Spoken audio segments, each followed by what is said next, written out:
Bonjour, bonjour à vous, chers amis du signe du Scorpion.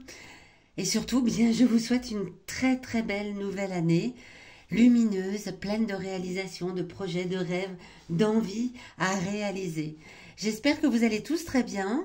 Je vous souhaite la bienvenue sur ma chaîne YouTube pour votre guidance de ce mois de janvier 2024. Vous avez l'habitude maintenant, cette guidance est effectuée par la lecture intuitive des cartes du tarot. Et je le répète, une guidance a pour vocation à vous aider à vous recentrer, à revenir à l'intérieur de vous, vous poser les bonnes questions, mieux vous connaître peut-être, et surtout, bien percevoir votre potentiel en fonction des énergies de ce mois. Il s'agit d'une guidance générale, bien évidemment, vous ne prenez que ce qui fait écho en vous, ce qui vous parle. Si c'est le cas, bien n'hésitez pas à vous abonner à cette chaîne, à mettre un petit pouce, ou bien sûr à laisser un commentaire, ce qui me fait toujours très plaisir.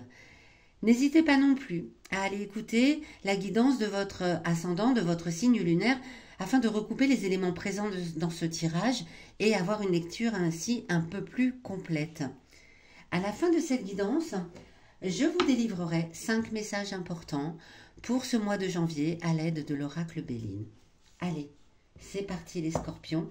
On va découvrir tout de suite ensemble quelle est votre énergie générale pour ce mois de novembre, pardon. Oui, ça c'est votre mois de naissance, pardon les scorpions, ce mois de janvier 2023. La roue de fortune, on commence très fort avec un arcane majeur. La roue de fortune vient vous parler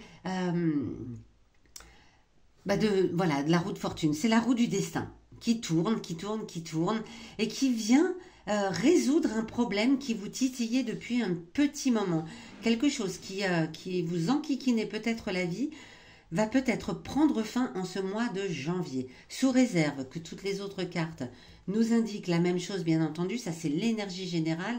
La roue de fortune peut amener le destin vers quelque chose de positif ou quelque chose d'un peu moins positif. Voilà.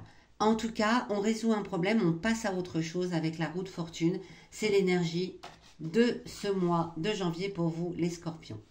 Alors, qu'est-ce qui arrive à vous dans cette première quinzaine, du 1er au 15 janvier? Le roi de bâton.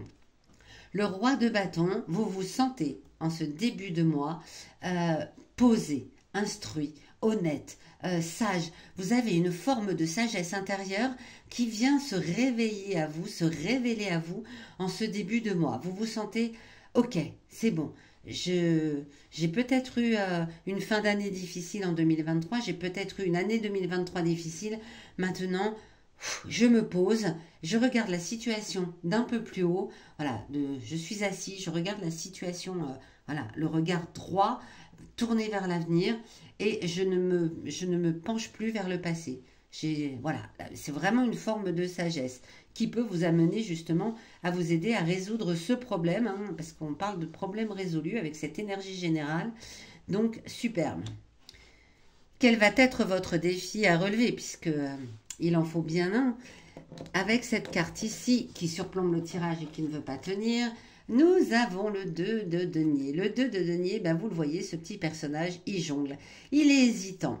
Il est dans une situation qui lui semble toujours compliquée. Quelles que soient les énergies, il voit toujours arriver des nouvelles embûches, des nouveaux embarras. Et il jongle, il ne sait plus où il va. Eh bien, votre défi, ça va être de prendre une décision claire, nette et précise. D'arrêter de jongler. Vous voyez, là, c'est le haut de la vague, le creux de la vague, le haut de la vague, le creux de la vague. On ne sait plus où on en est. On est toujours en train d'hésiter entre deux choses. On vous fait peut-être des propositions qui viennent vous... voilà, vous embarrasser quelque part. Même si ce sont des propositions alléchantes, vous savez toujours pas sur quel pied danser. J'y vais pas, j'y vais pas. Eh bien, ça, c'est votre défi à relever pour ce mois de janvier. C'est prendre une décision claire, nette et précise. Ici, cette carte va venir vous révéler des informations qui viennent de votre passé. Passé récent ou passé lointain d'ailleurs, peu importe. Tout simplement, cette carte, elle a à vous dire, eh bien, rappelle-toi, par le passé, tu as peut-être déjà vécu ce type de situation ou même si tu te sens sage, posé, voilà, avoir toutes les compétences pour aller de l'avant, eh bien, il y a toujours peut-être eu ce sentiment de qu'est-ce que je fais, qu'est-ce que je fais pas, j'y vais pas. Et Comment vous aviez réagi par le passé? Est-ce que vous aviez réagi de façon à ce que cela vous amène vers une solution qui vous convenait? Prendre une décision peut-être? Ou au contraire, vous n'aviez pas su prendre de décision et puis, eh bien, la proposition peut-être s'en est allée et du coup, eh bien, ce n'était pas très favorable pour vous. Le battleur. Le battleur, c'est le deuxième arcane majeur, superbe. Le battleur ici vous rappelle que vous pouvez avoir confiance en vous, en votre jugement.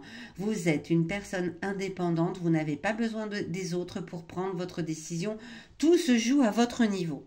C'est dans votre tête à vous que vous devez faire le tri pour pouvoir avancer. Ayez confiance en vous, c'est ce que vient vous rappeler votre passé. Votre passé vous dit que vous avez certainement vécu des situations comme ça où vous aviez hésité. Et si vous vous êtes fait confiance, tout a roulé. Si vous avez manqué de confiance en vous, c'était peut-être moins serein. En tout cas, il vient vous rappeler aussi que vous avez toutes les compétences. Hein, voilà, vous avez tout. Vous avez la coupe, vous avez le denier, vous avez l'épée, vous avez tout ce qu'il vous faut pour réussir votre vie. Vous avez cette énergie ici de l'infini au-dessus de la tête. Donc, et vous êtes une personne indépendante. Hein. Le battleur, c'est le 1, c'est le premier. C'est celui qui est toujours sur le devant de la scène un peu. C'est celui qui veut toujours être en premier. Celui qui veut réussir. Donc, rappelez-vous par le passé. Rappelez-vous en tout cas que le passé vous rappelle cela. Vous rappelle que vous avez tout cela en vous. Magnifique. Ici, cette carte, en opposition au défi, eh bien, vient vous parler de vos émotions internes, vos émotions intérieures. Qu'est-ce qui se passe au fond de vous réellement? Que vous osiez les exprimer ou non d'ailleurs, hein, que vous osiez les reconnaître ou non. Parfois, c'est pas évident de reconnaître ces émotions intimes, c'est pas évident de les laisser remonter à la surface. En tout cas, là, elles sont ici pour vous délivrer un message, pour vous dire quelque chose à propos de vous. Le 9 de denier. Ok. Le 9 de denier, dans vos émotions intimes, dans qui vous êtes profondément, bien, ça vient rappeler un petit peu ce que dit le passé. C'est une personne qui aime accomplir les choses, qui aime être le premier. C'est une personne qui a posé tous ces jalons-là, voilà, et qui les regarde pousser avec bienveillance en posant la main dessus. C'est vous, vous êtes comme cela.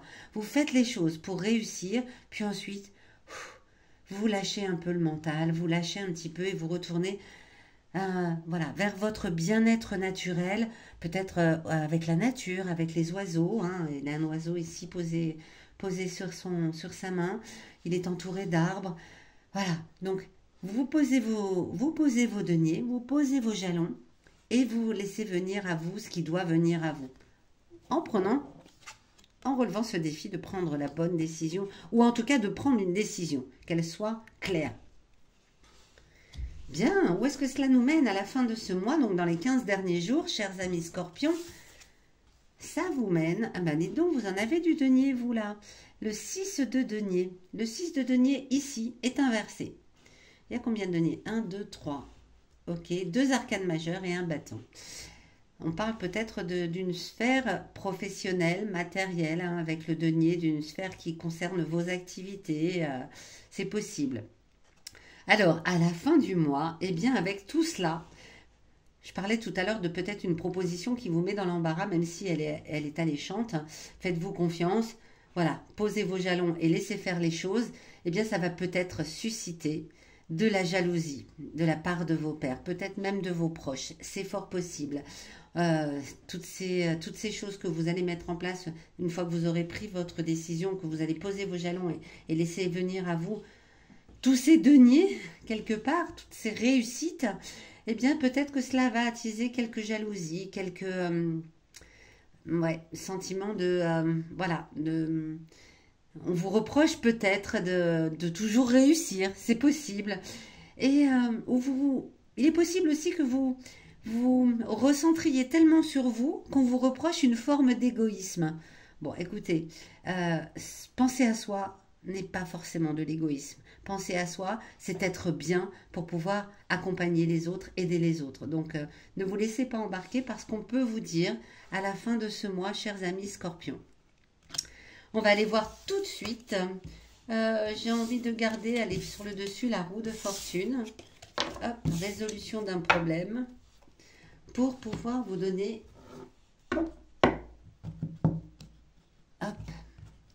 5 journées importantes pour ce mois de janvier.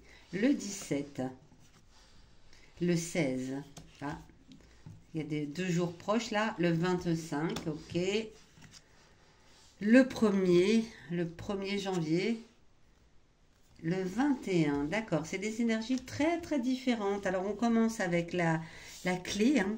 La clé vient vous dire tout simplement que vous avez tout en vous pour réussir. C'est vous qui détenez la clé. C'est un peu comme le battleur, on vient vous le rappeler. Et le 1er janvier, eh bien vous en prenez peut-être réellement conscience.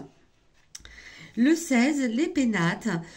Une journée calme, sereine, détendue et protégée. Voilà, vous êtes voilà, protégé de toute intervention, agression peut-être extérieure. Voilà, vous êtes recentré sur vous, dans vos pénates. Le 17, en revanche, un petit malaise, des contrariétés, un mal-être général, personnel. Ou alors, là, si le 16, vous étiez bien dans vos pénates, mais peut-être là, le 17, le lendemain, vous allez ressentir un peu d'agressivité de l'extérieur. Je vous rappelle que sur les 15 derniers jours, il va peut-être y avoir ce sentiment d'être jalousé, où on vous reproche peut-être de l'égoïsme. Eh bien, ce sera peut-être le 17. Le 21, on vous demande d'être prudent. On vous demande d'être prudent. Vous pourriez perdre quelque chose. Alors, quelque chose, ça peut être, voilà, si vous n'avez pas pris votre décision claire, nette, ben, une proposition qu'on vous a faite pourra, voilà, tomber à l'eau. Attention, soyez prudent le 21. Peut-être que ça sera vraiment le moment, le 21, de prendre votre décision claire et définitive pour pouvoir avancer. En revanche, il semble que vous allez y arriver puisque le 25 janvier, eh bien, c'est l'harmonie. C'est plein de petites joies et de plaisirs divers. Vous êtes content de vous, vous êtes contente de vous et ça vous fait plaisir. Voilà, chers amis Scorpions. Eh bien, écoutez, j'espère que cette guidance vous aura permis peut-être d'y voir plus clair pour ce mois de janvier, permis de vous apporter peut-être des réponses à des questions que vous vous posez, vous a peut-être aiguillé, conseillé, vous me le direz dans les commentaires. Moi, je vous donne rendez-vous dans les derniers jours de janvier pour votre guidance de février 2024. À très bientôt.